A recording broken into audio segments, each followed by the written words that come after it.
Hi, it's Dustin Lanier. Thanks for listening. Please find me on LinkedIn for original public sector operations content every week. And please reach out to me if I and my team of procurement professionals at Civic Initiatives can help you be a public procurement change agent.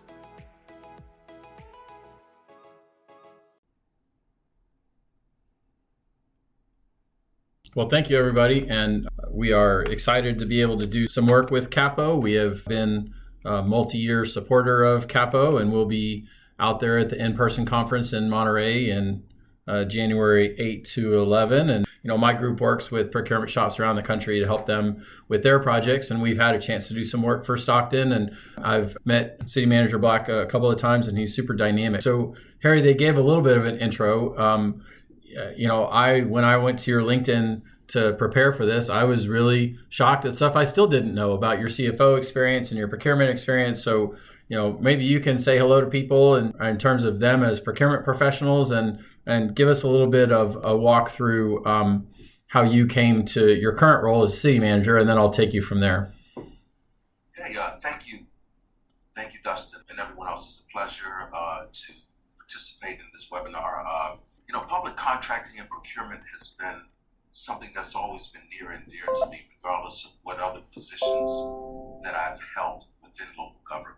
Public procurement is really a big part of the backbone of who I've become from a professional standpoint. I still rely on the principles and practices and thought process that I've relied on as a public procurement executive, even as a city manager. I started my public procurement career with the City of New York back in 1991. At the time, New York was really sort of evolving its form of government. It had a board of estimate structure, and a board of estimate structure is a super finance component that sort of sat atop the entire city government. They approved all financial transactions for the city, and it became quite corrupt. And so the voters basically voted to do away with the board of estimate structure. They created a procurement policy board that established procurement regulations, policy. They created the mayor's office of contracts to implement those policies and to manage the day-to-day operations as related to procurement for the city of New York. So I was hired by the first chief procurement officer for the city of New York as his assistant, and we were in a very reform mode. We were implementing some of the first elements of procurement technology ever in the United States. This goes way back. The technology of the day was EDI, electronic data interchange type stuff. Nothing like what we have today. Very, very, very primitive if we look at where we are today. City of New York at the time spent about $7 billion a year through procurement for the operating side of things, and then another $4 billion a year in capital construction. We had 1,700 people citywide who did procurement on a full-time basis. That's all they did. So the office that I worked for, we oversaw that entire process. I ultimately was promoted to being the assistant director for special projects. Again, as I mentioned, we had automation efforts going on. We had a multitude of procurement reform efforts. We were doing a lot of innovative things. We contracted with NIGP, and we established a procurement training institute for the city, and we ran all personnel through this institute. We were able to get everyone, all 1,700 individuals, NIGP certified within a year and a half. So that was the beginning for me. It was the beginning for me because, particularly when I was the assistant to the chief procurement officer, I would always ask him, I was young, eager, ambitious, how can I be helpful to you? I would always ask him this. So one day, I had a little small cubicle, and he dropped off a book that was about 300 pages on my desk. He says, Harry, if you want to be helpful to me, you need to learn everything that's in this book. And the book was the Procurement Policy Board Rules and Regulations. So that was it. So that taught me a lot in terms of understanding the theory behind the practice that we do. And it's something that I stress to people to this very day. So did that, migrated into finance with a different agency. And then I ended up going, following my previous boss, the chief procurement officer for the city of New York, to Washington, D.C. He became the chief administrative officer for the District of Columbia. And I was still working in a financial realm. I served as a senior financial advisor to him, helping to coordinate the efforts of the finance portfolio for the District of Columbia. Obviously, budget, finance, and procurement. And then, fast forwarding a few other jobs, I was a budget director for the District of Columbia. I was the CFO for a particular agency within the district government. And then I concluded my time with the DC government as the deputy chief procurement officer for the District of Columbia. So we had a chief procurement officer, and then there were three of us who served as deputy CPOs. My role there was basically, once again, it was more transformation oriented. We were implementing one of the first automated procurement systems in the country, which would be more related to present day type technology, but still cutting edge, or as we realized at the time, more bleeding edge than cutting edge. We created a standalone network for the procurement operation for the District of Columbia. We implemented that successfully. And so what I realized, putting my CFO cap on, I had my team to do a data dump. I worked with the CFO's office at the time to do a data dump for me on all transactions, all procurement and purchasing related transactions. And I discovered that 80% of the transactions were for less than 20% of the dollars. So we were spending 80% of our time on less than 20% of the total spend. We did a couple of things in that regard. One is we took 3 transactional forms. Okay, we had a requisition, we had a purchase order, and then we had the whole 3-way match process that facilitated and initiated getting somebody paid, getting a vendor paid. We created the 3-in-1 form. We combined all 3 of those forms, and it also served as a contract mod initiation form as well. So it was 4 things, really. We condensed all of those into one form, which became the front end piece of the whole system. And then to become more productive, more efficient, and more effective.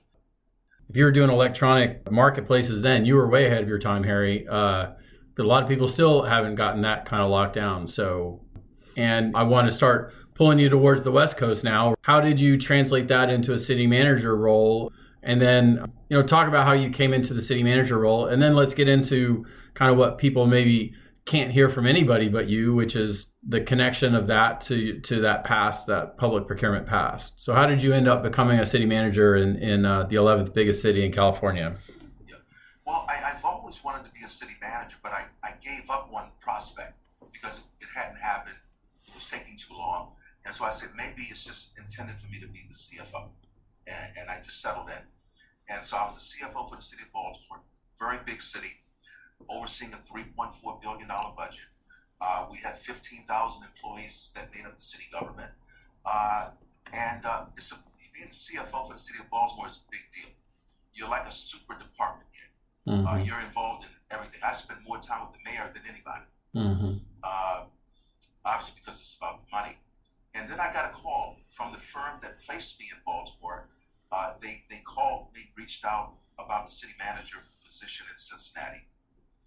And so I struggled with it because I wasn't really ready to leave Baltimore. But I said, this is something I've always wanted to do. So I've got to give it a shot. Otherwise, I may regret it. And so it worked out. I ended up being the city manager of Cincinnati. And now I'm the city manager for the City of Stockton, California. As Dustin mentioned, we are the 11th largest city in California. We have about 322,000 residents. It's great to be the CEO of the organization because it means that I can get a lot of stuff done that I otherwise would not be able to do. A lot of times our CEOs don't have the complete vision or vision at all, to be quite frank with you. And it starts there. It starts with the imagination, the creativity, and the vision, and And so procurement really, again, is an underlying pillar of my overall development, because procurement is really decision making, it's problem solving. If you do it the right way, it's business. Procurement, buying things is business. You have to understand business. And so that's how I approach things. I like sharing my procurement expertise with my team. So in the city manager's office, they should view me as just being, another one of them. Really. I understand the function. I understand the trials and tribulations of being a public procurement official and professional, because it's just like human resources. It's just like the budget office. Procurement, you're only liked as well as you got your last transaction done. Mm-hmm. You can do 99 transactions well, and that one that you can't do defines you. So I get all of that. I understand all of that, and so you've got another procurement-minded person at the table to be supportive, and that's sort of how I view myself. So I've been in governor's offices, and then I've been on city commissions in Austin, 2 or 3 different ones, and I know that when you are in the CEO type role, that there's so much that has to do with direct citizen support or interaction, or the cliche of the firefighting in the day. So, I mean, how does a typical city manager view the procurement function? Is it just something that's over there and it just happens? Do you think that typically a city manager cares about procurement? And if they care about it, is it for the positive side or to avoid the negative side of, oh, don't get us on the newspaper? So like, how does it, I mean, I know that it may be hard to opine on your profession in general, but do you feel like most city managers, what would they say how do they view procurement in terms of their priorities? Unfortunately, I think that most city managers don't think about it because they don't really understand it. They don't know about it. I'm very active with respect to procurement in my organization. I challenge my team all the time because I know what the possibilities are. But I think most city managers, they understand procurement less than they understand human resources, and less than they understand budgeting. And they don't understand either one all that well, okay? Unless they've come through that chain some kind of way. Mm-hmm. Because these are business functions. I approach being the city manager of the city as being what it is, the CEO of a corporation, okay? And I've realized the value of those C-suite type functions. Although procurement in most cases is not viewed as a C-suite function, unless you go to New York City, unless you go to the District of Columbia. They're standalone entities. They report directly to the CEO or its equivalent. And so it's different. I think, so what I try to do is I try to elevate the procurement function within the organization because I understand the value, but I don't think many of my peers really understand the value.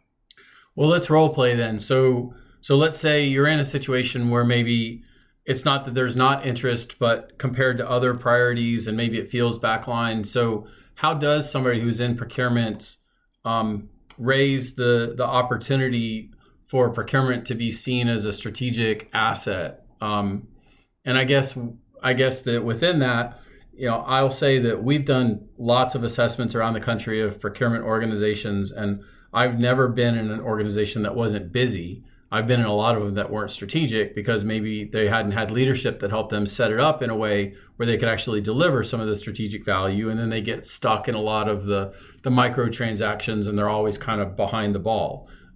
So how would a procurement person start using different types of language, or maybe finding different types of ways to elevate the understanding of the power that is in the procurement function? Well, I think that you have to seize the moment. You have to seize the opportunity or opportunities. You have to be very problem-solving oriented. You have to be very solutions oriented and opportunistic. There's nothing that goes on in an organization that you can't be a part of in terms of helping to solve a problem. And you have to be there and engage to do that. And over time, people will see that and they will begin to understand what you do better, and then the value will come. I can recall I was working for a private company in the DC area. I was a program manager and director of contracts. In DC, there's a whole lot of staff augmentation that goes on, all levels of government, lots of money in that area. And you can probably attest to that, Dustin. So my company, we were the capital construction arm of the U.S. Department of Labor. And I was the program manager and director of contracts. So when I got there, they were budgeted $100 million a year for design and construction contracts. When I got there, they were barely spending $20 million. Okay? And it wasn't because they didn't have the money. They weren't set up for success. So when I got there, I implemented some fairly basic, simple things. And ultimately, we got up to $100 million a year in contract awards. Wow. Okay? So solving that problem highlighted and spotlighted the procurement aspects of the project to the client. And so I was involved in every meeting thereafter.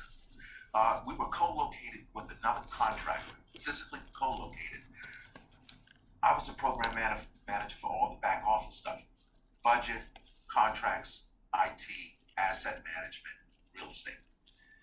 But the big 800-pound gorilla was Parsons Brinckerhoff. They did all of the design and engineering work, okay? But they had them doing the procurement. And engineers don't do procurement, okay? They do engineering.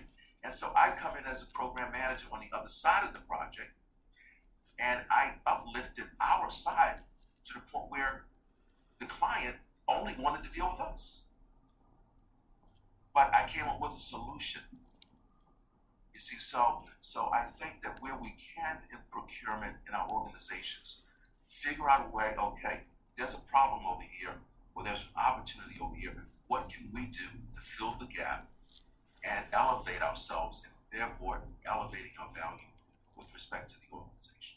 So Harry, you kind of went in a direction where I'll talk about vendors for a second, because you were talking about vendors and interacting with vendors. By design, part of the point of procurement is that we can't or don't choose to in public sector do everything that we could do for ourselves. We engage with the supplier community as a component of delivering services.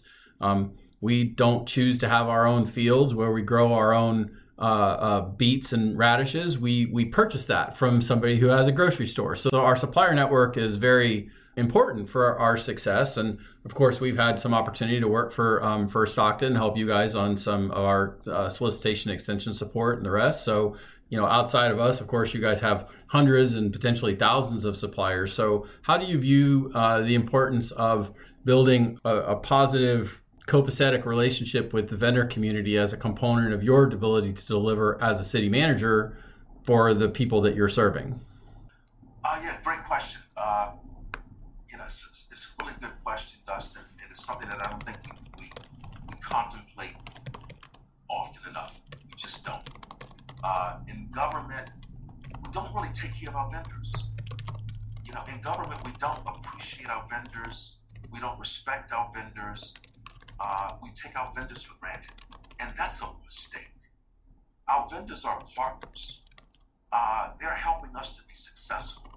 So we can respect, appreciate our vendors without violating any policies or procedures. Just paying them on time to start with. Not waiting to the last day to pay them. Just understanding and having empathy for what they're dealing with from a business standpoint. We don't do enough of that. So I stress that whenever I can to my people is we've got to take care of our vendors. If we take care of our vendors, they will take care of us. We should not treat our vendors as second-class citizens. So I think, Dustin, I think we have a lot of room for improvement in terms of vendor relations and vendor management. The private sector, they do this well. Okay, they do this well because they know that it impacts their bottom line, and not just their financial bottom line, but their product production, their service delivery, whatever they're selling is very important. Just wanted to go back to a couple of other examples in terms of how do you make yourself valuable. Right. I go back to my time with the District of Columbia government. What I recognize is there's a lot of tension between our end user agencies and procurement, which tends to be the case. A lot of friction, a lot of tension. And I realized that a big part of that, Dustin, was that we weren't doing or recognized the need to help our end user customer with helping us to be helpful to them. And departments and agencies don't do scopes of work well. They don't know how to. And so they just sit on it. And then we get it at the last minute, and it's a lousy piece of work. Mm-hmm. And so we're going to get a lousy product from the marketplace. So something that I was able to persuade the chief procurement officer to let me do was I said, look, let me put together a procurement where we can pre-qualify a cadre of outside entities that can come in and work with departments in developing scopes of work. This is, Dustin, this is back in 1995, 96, okay? And we did. We put together a list of 8 or 10 entities. Obviously, that's all they were able to do. They couldn't participate in anything else, obviously, because it would be a conflict. But they would come in at the request of the department and help to put together scopes of work. So that began to develop value of our office within our customer base. Mm-hmm. Secondly, internally, I recognized that we weren't processing fast enough because we did in DC government, we did a lot of in-house cost price analysis, very involved. But we only had like 3 or 4 people who could do it. And so I said, let's do an RFP and let's set up a pre-qualified list of entities that can come in and to help us to do cost price analysis. So that elevated me once again within my own procurement organization. Mm-hmm. So again, solving problems and being solutions oriented. Yeah, one thing we do when we come in to try to look at organizations is differentiate between the purchasing function and the broad span of what procurement can be. Because a lot of times we have shops that were only set up to fulfill a relatively transactional role of fulfilling requisitions or receiving and repackaging. And then when you really get into the mix of saying, well, how are we developing scopes, not just that fulfill the minor part of, or the minimum, but have we really thought about what the sourcing strategy should be for a particular category, or really rethinking the RFP set? Should this be multiple RFPs? Is this, should we do it in a task order style? And when I've seen procurement shops that are just really like hair blown back, can't find oxygen, it's either due to staffing shortages or due to a design problem where we haven't designed things to take advantage of some of our opportunities of scale, to do category management style solicitations.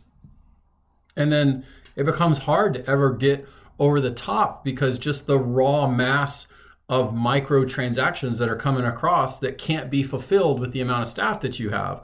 We talk about cutting the lawn with scissors. You can do it, but it's the wrong tool for the job. We need to rethink what the job is and the approach to the job so that we can free our procurement people to be able to use all of their brain and not just simply move the paper. So, going back to your experience in DC and New York, how would you help a shop that was stuck in a really like micro transaction set to start building a story for what could be if they had the support and the resources? we have to engage more in procurement planning. It's something that we did back in the day. We would do something novel. We would actually set up a procurement budget. What I mean by that is we would work with each department to list out all of the procurements that they were going to project to do in the upcoming year, and the tasks that were going to be necessary to get those things done. And we would do that in alignment with the overall budget and formulation development process. So we could now begin to plan and be more strategic. I think today, agencies and cities and organizations are going to have to embrace even more than they have in the past staff augmentation. Okay, strategic, seamless staff augmentation, because we can't hire people fast enough, and we're not developing people enough to go into these professions. So it's going to be a matter of necessity and survival to come up with the right blend and mix of in-house and staff augmentation support. This is going to be critical.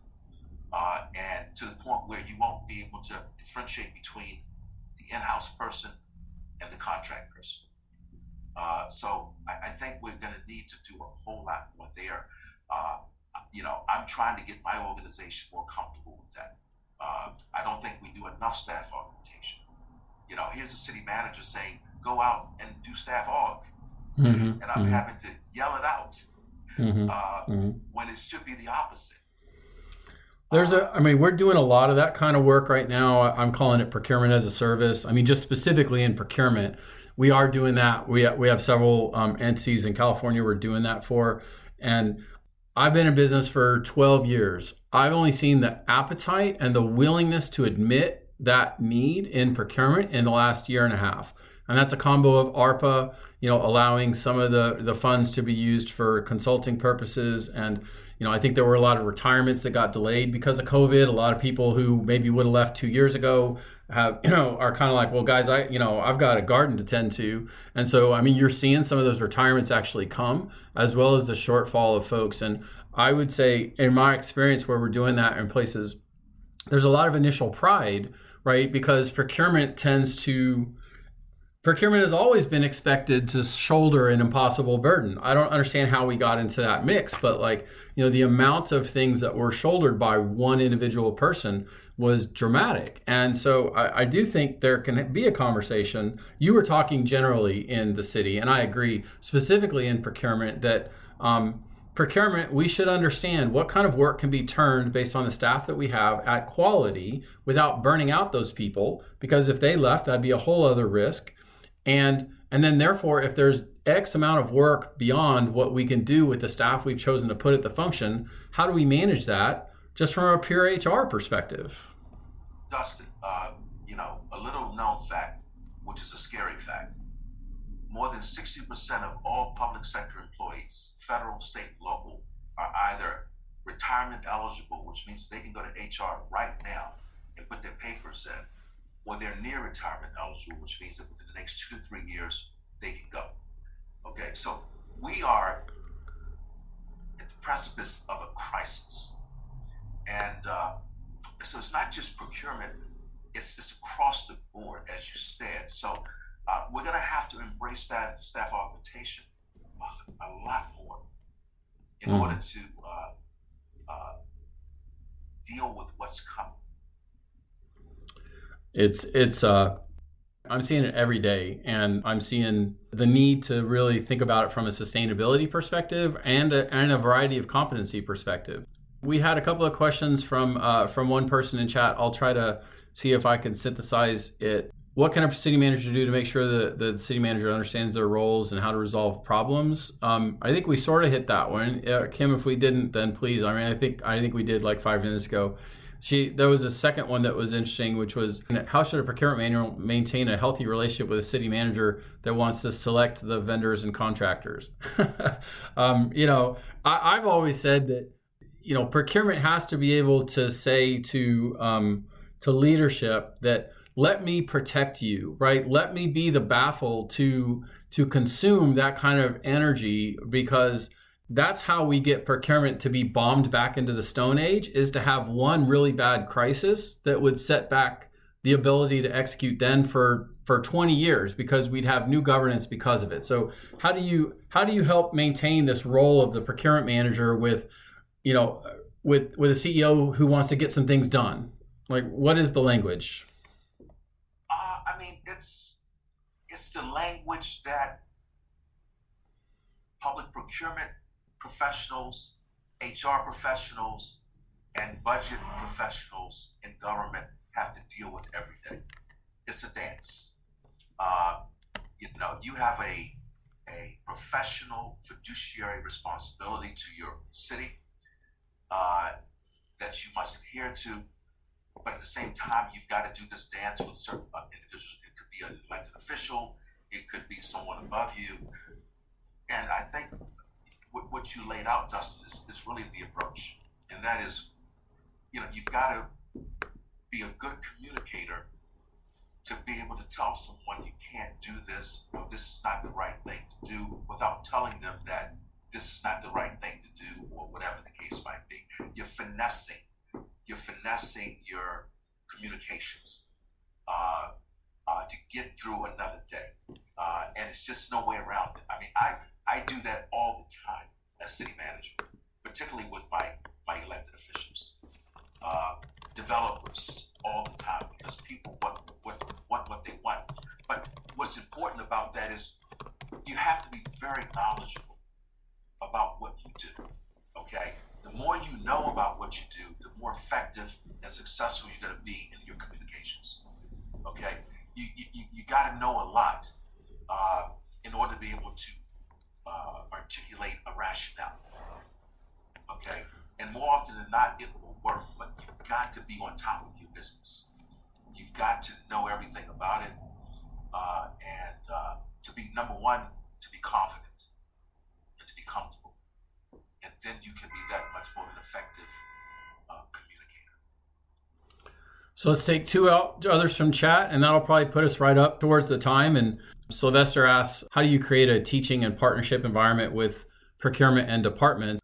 A lot of times when procurement gets in that hair blown back place, it's because we haven't done a good job of saying what it means to use the procurement department and to interact with us as professionals, so that it's being able to deal with things at some level between, a cocktail napkin with bullet points and an 80-page tome. So a lot of it is, how do we say what it means to consume the procurement department? What do you think? How do you create that relationship and that partnership relationship between departments and procurement? It goes back to my time in DC. We have to have our procurement professionals trained and developed in a way in which they are able to interact with their customers in a way to get them to be helpful to them, to be helpful back, if that makes any sense. Mm-hmm. If the fire department is one of my customer departments, then I need to spend time with the fire chief. I need to understand what are his or her challenges. What are their plans, their vision? What kind of procurements do they may have coming up at some point over the next 6 to 12 months that maybe we can get started on earlier. Being a partner, that's an important thing. I don't know if that answered it. No, it did. No, perfect. So Gabby had a question that we'll spend a little time on. So Gabby asked, what advice do you have for somebody who's new to procurement? I think that's a great question. First of all, God bless you, because we need you.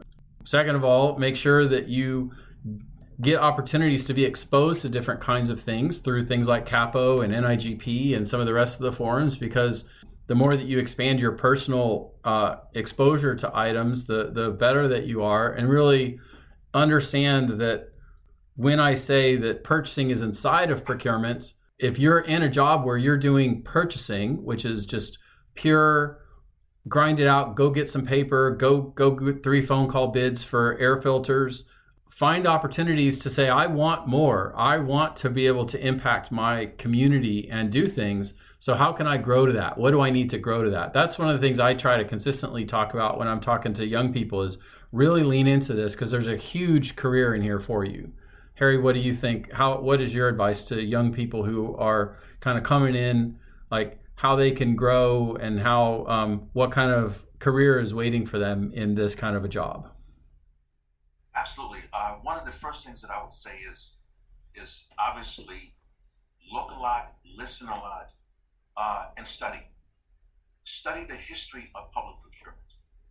Okay, how have we gotten to this point historically? Okay, it's very, very important. You know, when you get to the point of sitting for your certifications, your NIGP or whatever, you're going to get a lot of that history. And that's for a reason. This is absolutely critical to understand the why and the how. So study the history of public procurement. That's going to help the policies and procedures that you're engaged in every day make more sense to you. You'll say, oh, I see why we're doing it this way. You're going to have to study, learn. You have to do it fast, because with this silver tsunami coming, there are going to be phenomenal opportunities for you. You're gonna have opportunities presented to you that you're not going to be ready for, but you're going to have to still go for it, because we're not going to have the luxury of waiting for the right time. We're just not going to have the luxury. Right now we're treading water in terms of staffing. We're treading water. We don't have enough staff. We've got vacancies all over the place. It means that we're going to have to promote people and coach them up. And so I'm going to say this is a great time to be in government. It's the worst time, and it's the best time. If you're young and you're getting started, it's the best time, because it means that you're going to ascend in the organization, and you're going to ascend in the profession much, much faster out of need and necessity. So get yourself as ready as you can. Study, learn about procurement. Again, the history is very important. You may not qualify to sit yet for certification, but don't wait for that to force you to learn the history of the profession and the function, because it's going to help for you things to make more sense to you in terms of the day-to-day stuff that you're working on. What do you think about that, Dustin?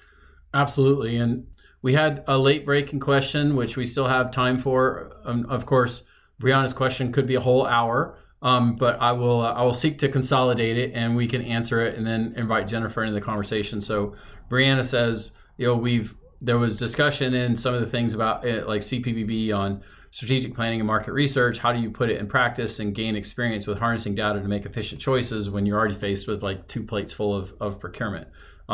It's a great question. And a lot of times one of the biggest challenges when you have a procurement shop that is really, really transactional is it's really hard to kind of rebuild the car while you're driving it. I would try to find an area in your organization where you know that you're doing a lot of onesie-twosie type of procurements. Man, we keep doing phone call bids for catering services, and there's a lot of transactions for which there's not a master contract that's associated. If only there was a master contract for this, we would be able to gain efficiencies that then gain us time. The only way to rebuild the car while you're driving it is to find some action you can take that helps you gain time.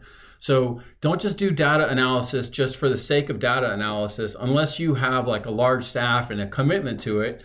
If you need to find oxygen, look for those micro transactions that are consuming a bunch of time and say, why don't we have a contract for this? Could we have a contract for this? So one of the problems sometimes for procurement is they don't feel like they can initiate procurements. They feel like procurements only come from the departments, but that's not true. Central procurement can look at its contract portfolio and say, there is an inefficiency here because no one has yet taken an action. And so if you're really early in a process and super hair back, I would try to find some specific situations where by changing the way that you acquire a thing, that you gain back time, and data can help you to isolate what those opportunities are. And then you take that as part of your market analysis. Harry, have you been in some of those situations where you've got to try to start data analysis from like zero and try to do something with it in a short term? Yeah, absolutely. And you mentioned it, particularly with my time in DC. As I mentioned, I did a whole data dump of a year's worth of transactions, and I realized that we were spending 80% of our time on 20% of the spend. And so we created the DC Supply Schedule program to deal with those 80% transactions, which freed us up to do more high value, high level stuff with the 80% of the spend, but it was 20% of the activity. But I think, Dustin, you laid it out perfectly, but I would just add one other thing. Let's not lose sight of common sense. That's the big thing for me. Common sense. For sure. Well, a great conversation, everything that I hoped it would be. I hope you guys got great stuff out of it. Thanks, everybody. Thank you, Harry. That was great.